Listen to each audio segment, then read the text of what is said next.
அதாவது இந்தியாவில் வந்து ஒரு ஸ்திரமான ஒரு தெளிவான தலைமை அமையணும்னா பிஜேபி தலைமையில் தான் முடியும். ஏன்னா நீங்கள் சொன்ன 240 தொகுதிக்கு மேலே பிஜேபி தனிப்பெரும்பான்மை கட்சி, ஜனாதிபதி பிரதமராக மோடியை தான் பிஜேபி பார்ட்டி தான் கூப்பிடுவாங்க, அதை மாற்றுக்கிறது கிடையாது. அதே சமயத்தில் காங்கிரஸ் வந்து வெறும் 95 தொகுதி ஜெயிச்சிருக்குது. மீது எல்லாமே 36, 30, 21, 22 இவங்க எல்லாமே வந்து என்ன சொல்கிறதுனா கிழிஞ்சு போன சட்டையை ஒட்டுக்க ஒரு கூட்டணியாக இருக்குது. இவங்களால தொடர்ந்து 5 வருஷம் நிலையான ஆட்சி கொடுக்க முடியாதுங்கிறதுல எந்த மாற்று கருத்தும் இருக்க முடியாது. இல்லை, பிஜேபியை பொறுத்தளவுக்கு அவங்க கட்சியை வந்து தொண்டர்கள் வந்து வளர்ந்துருச்சுன்னு சொல்கிறதுல அடிப்படை கட்டமைப்புகள் வந்து வார்டு ரீதியாகவோ கிளை ரீதியாகவோ இன்னும் ஒழுங்காக உருவாக்கப்பட்டிருச்சுன்னா இல்லை அப்படின்னு தான் சொல்ல முடியும். அவங்க வந்து மேல்மட்டமாக நாங்கள் வளர்ந்துட்டோம், அண்ணாமலை வந்து ஒரு பெரிய கட்சி வேகமாக வளர்ந்துட்டார் அப்படிங்கிற அந்த ஒரு மாய தோற்றங்கள் உருவாக்கப்பட்டது. அது வந்து உண்மையாக இல்லையாங்கிறது இந்த தேர்தலில் நமக்கு தெரிஞ்சு கிட்டத்தட்ட 10% கூட பாஜக கூட்டணி தொடரலை. அதிமுகவும் பாஜகவும் தனித்தனி நின்றனால கனிமொழி வெற்றி ஆயிடுச்சு. ஆனால் அவங்களுக்கு வெற்றி வந்து இது வந்து பெருமைப்படக்கூடிய வெற்றி கிடையாது. அதாவது யாருமே எதிராளிகள் களத்தில் இல்லாத போது தனியாக நின்று ஜெயிச்ச மாதிரி தான் நாங்கள் வெற்றி பெற்று சொல்லிக்கலாமே தவிர அவர்களுடைய வெற்றி உண்மையான வெற்றி கிடையாது. அதே மாதிரி இன்னும் இந்தியா கூட்டணியில் பிரதமர் வந்து யாருன்றது அவங்க இன்னும் சொல்லலை. காங்கிரஸ் தலைமை அவங்க ஏற்றுக்கிறதுக்கு கூட உள்ள கூட்டணி கட்சிகளே தயாராக இருக்கா இல்லையான்னு தெரியுது. அகிலேஷ் யாதவ் ஏற்றுக்குவாரா, இல்லை ஸ்டாலின் ஏற்றுக்குவாரா, இல்லை ஸ்டாலினே பிரதமர் பதவி கேட்பாரா சொல்ல முடியாது. நாளைக்கு வந்து பிஜேபி திமுக கூட்டணி வந்தாலும் கூட வரதுக்கான வாய்ப்புகள் இருக்குது. ஏன்னா ஏற்கனவே பிஜேபி திமுக கூட்டணி இந்தியா அளவில் இருந்தது. பிஜேபியுடைய வாஜ்பாய் ஆட்சி காலத்தில் இவங்கெல்லாம் அமைச்சர்கள் இடம்பெற்ற கட்சிகள் தான். அதனால் யார் கூட கூட்டணி சேருவா சேரமாட்டா அப்படிங்கிற மாதிரியான ஒரு சூழலாம் கிடையாது. யார் வேணாலும் யார் கூட வேணாலும் சேருவாங்க. திமுக பாஜக கூட்டணி ஏற்பட்டாலே நீங்கள் ஆச்சரியப்படுறதுக்கு ஒன்றும் கிடையாது.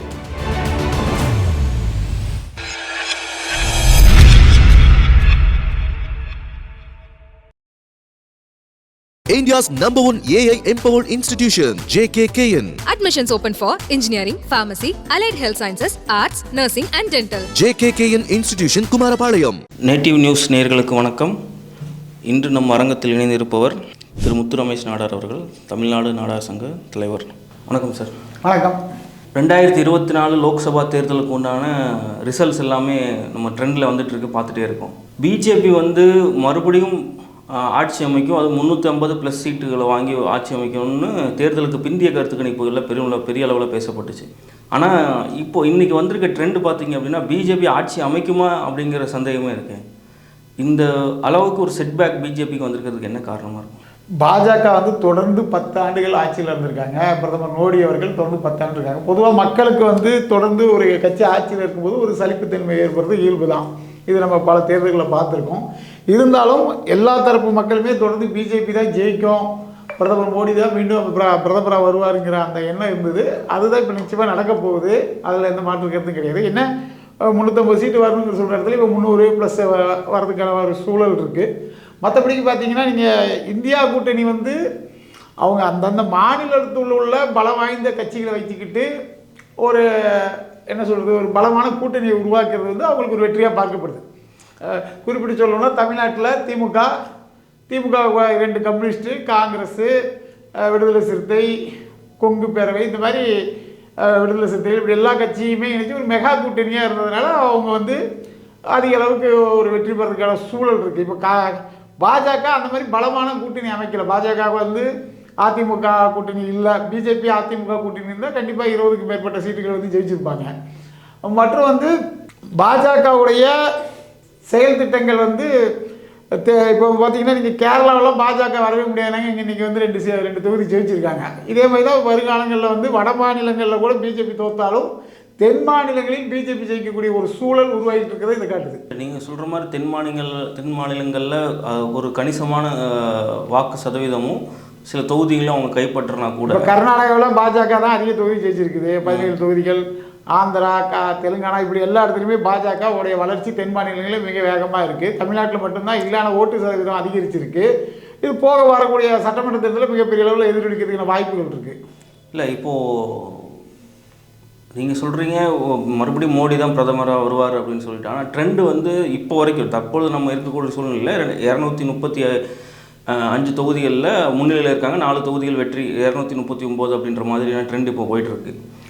இது வந்து கண்டினியூ ஆகி தனி பெரும்பான்மையாக இருக்கக்கூடிய 272 தாண்டினா தான் பிஜேபி வந்து உறுதியாக சொல்ல முடியும் இது வந்து இந்த அலையன்ஸ் இருக்கும் அப்படின்னு சொல்லி. இப்போது பிஜேடி, பிஜு ஜனதா தளா இருக்கட்டும், தெலுங்கு தேசம் பார்ட்டியாக இருக்கட்டும், இந்த கட்சிகளோட நிலைப்பாடு வந்து மாறுறது கூட வாய்ப்புகள் இருக்குது. ஏன்னா முந்தைய வரலாறுகள்லாம் அவங்களுக்கு அப்படி இருக்குது. இவங்க பிரதமர் மோடிக்கு ரொம்ப ஸ்ட்ராங் ஹோல்டுக்கு எப்படி கொடுப்பாங்கன்னு நீங்கள் நம்புறீங்க?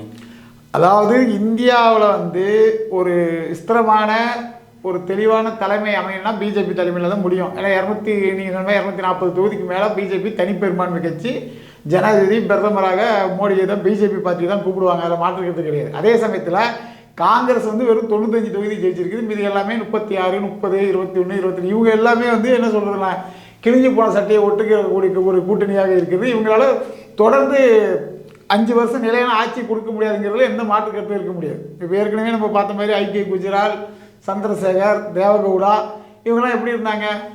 ஒரு 6 மாதம், 1 வருஷம் அந்த மாதிரியான ஒரு சூழல் உருவாகும். இந்தியாவோட வளர்ச்சி மிகப்பெரிய அளவில் பாதிக்கப்படும். உண்மையாலுமே தேச நலன் மீது அக்கறை உள்ள கட்சிகள், இந்தியா வந்து மிகப்பெரிய அளவு வல்லரசு ஆகணும் அப்படின்னு நினைக்கக்கூடிய கட்சிகள், அவங்க எல்லாமே பாஜகவை தான் ஆதரிக்கிறதுக்கான வாய்ப்புகள் அதிகம். அதே மாதிரி இன்னும் இந்தியா கூட்டணியில் பிரதமர் வந்து யாருன்றதை அவங்க இன்னும் சொல்லலை. காங்கிரஸ் தலைமையை அவங்க ஏற்றுக்கிறதுக்கு கூட உள்ள கூட்டணி கட்சிகளே தயாராக இருக்கா இல்லையான்னு தெரியுது. அகிலேஷ் யாதவ் ஏற்றுக்குவாரா, இல்லை ஸ்டாலின் ஏற்றுக்குவாரா, இல்லை ஸ்டாலினே பிரதமர் பதவி கேட்பாரா, இந்த மாதிரியான சூழல். ஏன்னா திமுக தரப்பினர் எல்லாமே என்ன சொல்கிறாங்க, முக ஸ்டாலினை பிரதமர் ஆக்க வேண்டும் அப்படின்னு சொல்லி கேட்டுட்டு இருக்காங்க. அப்போ யார் பிரதமர் அவங்க இதில் அப்படிங்கிறது முடிவாகும் போது யார் பிரதமர்னு சொல்கிறதுக்குள்ளேயே அவங்க கூட்டணி காணாமல் போய் அவங்க அந்த கூட்டணியில் சிதறதுக்கான வாய்ப்புகள் அதிகம். அந்த அடிப்படையில் தான் பிஜேபி தான் மீண்டும் அந்த இடத்துல இடையில பிஜேபி பூந்து கேம் விளாண்டு அதில் இருக்கிற சில தொகுதி எம்பிகளை வாங்குறது கூட சொல்ல முடியாது. நாளைக்கு வந்து பிஜேபி திமுக கூட்டணி வந்தாலும் கூட வரதுக்கான வாய்ப்புகள் இருக்குது. ஏன்னா ஏற்கனவே பிஜேபி திமுக கூட்டணி இந்தியா லெவலில் இருந்தது. பிஜேபியுடைய வாஜ்பாய் ஆட்சி காலத்தில் இவங்கெல்லாம் அமைச்சர்கள் இடம்பெற்ற கட்சிகள் தான். அதனால் யார் கூட கூட்டணி சேருவா சேரமாட்டா அப்படிங்கிற மாதிரியான ஒரு சூழலாம் கிடையாது. யார் வேணாலும் யார் கூட வேணாலும் சேருவாங்க.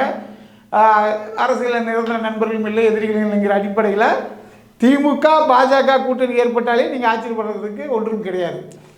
இப்போ அப்படியே நம்ம தமிழகத்துக்கு வந்து பார்த்தோம் அப்படின்னா ஒரே ஒரு தொகுதியில் மட்டும்தான் முன்னிலை நிலவரம் வந்துட்டு இருக்கு பிஜேபி கூட்டணியில். அதுவும் திரு அன்புமணி ராமதாஸ் அவர்களோட மனைவி சௌமியா அன்புமணி அவங்க இருக்கக்கூடிய தொகுதியில்.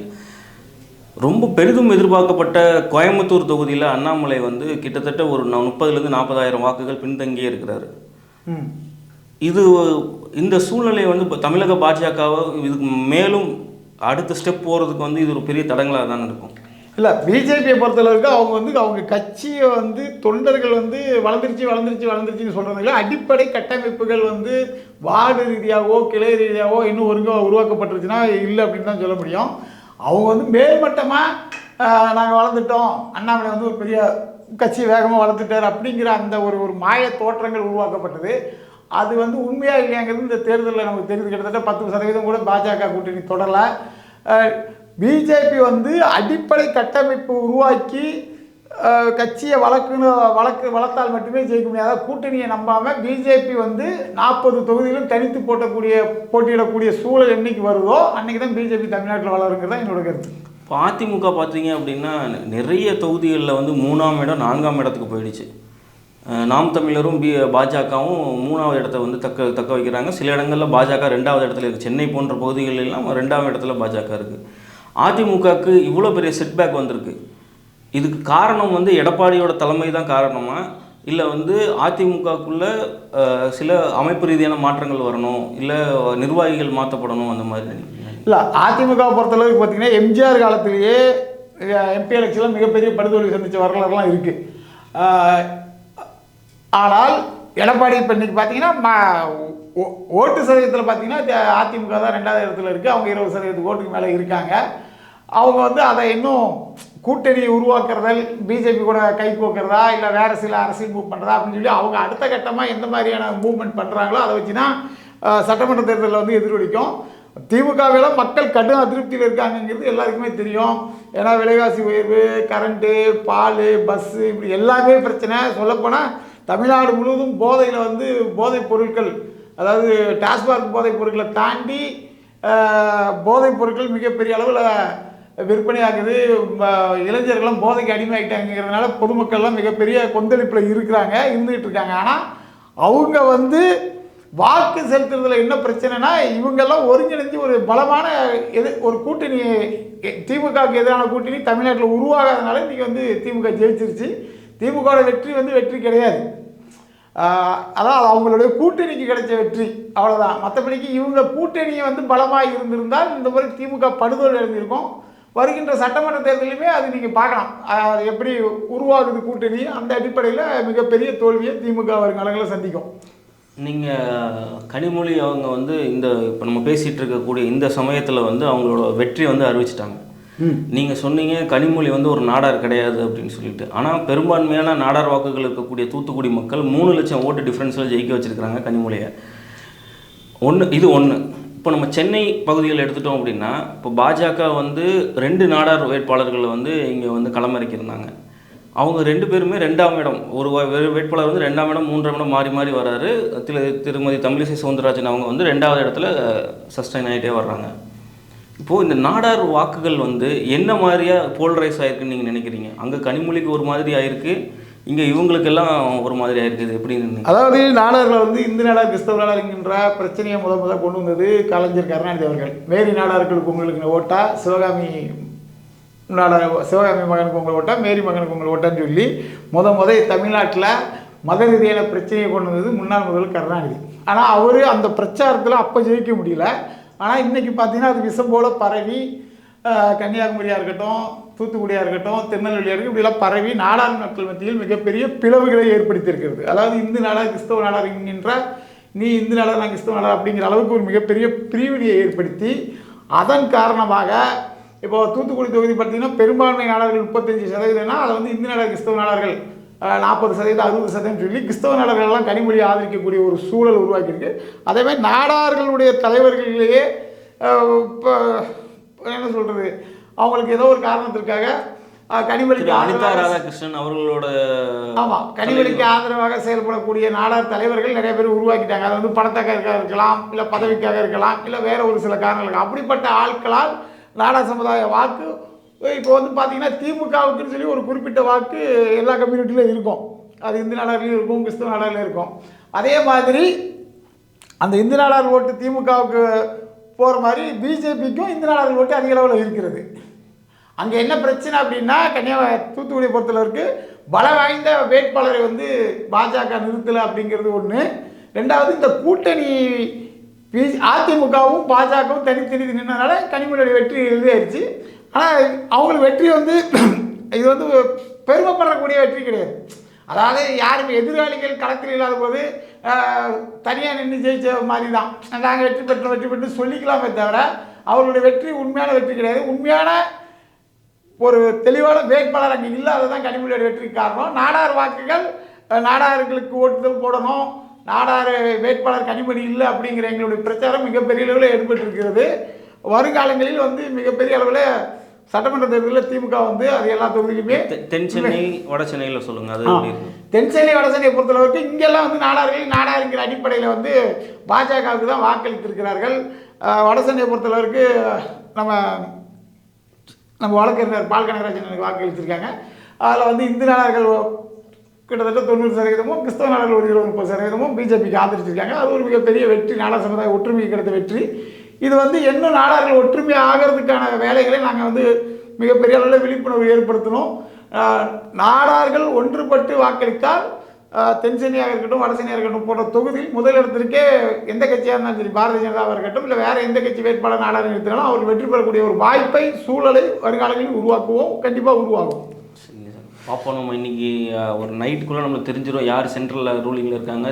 தமிழ்நாட்டில் பிஜேபி எத்தனை தொகுதி, அதாவது தமிழ்நாட்டை பொறுத்தளவுக்கு இல்லை, இந்தியாவை பொறுத்தளவுக்கு இந்தியாவில் வந்து உறுதியான தெளிவான ஒரு ஆட்சி வர வேண்டும். அதை வந்து பாஜக தான் இன்றைக்கி 240க்கு அப்போ இருக்குது. அப்படிங்கும்போது அவங்க தான் தெளிவான ஆட்சியை கொடுக்க முடியுங்கிறது உறுதி. காங்கிரஸ் கூட்டணி ஆட்சி அமைத்தால் இந்தியாவில் வந்து மறுபடியும் மக்களவைத் தேர்தல் நடக்கக்கூடிய ஒரு சூழல் உருவாகும். அதே மாதிரி கூட்டணி கட்சிகள் எல்லாமே திருடி கொழுப்பதற்கு நிறையா ஊழல் செய்வதற்கான வாய்ப்புகள் இருக்குது. ஏற்கனவே நம்ம நிறையா ஊழல்கள் பார்த்துருப்போம். டிஜி ஊழலாக இருக்கட்டும், போபர்ஸ் ஊழலாக இருக்கட்டும், அந்த ஊழல் இந்த ஊழல்னு சொல்லி எக்கச்சக்கமான ஊழல்களை செய்தது காங்கிரஸ் கூட்டணி. அதே கூட்டணி மீண்டும் ஆட்சிக்கு வந்தால் அதே மாதிரி ஊழல்கள் இந்தியாவில் அதிகமாகிவிடும். அதனால் நிச்சயம் காங்கிரஸ் கூட்டணி ஆட்சிக்கு வரக்கூடாது. அது வந்து பார்ப்போம், பொறுத்து தான் பார்க்கணும். நேரத்தை ஒதுக்கி எங்களுக்காக கலந்துட்டு நன்றி. India's #1 AI empowered institution, JKKN. Admissions open for engineering, pharmacy, allied health sciences, arts, nursing and dental. JKKN Institution, Kumarapalayam.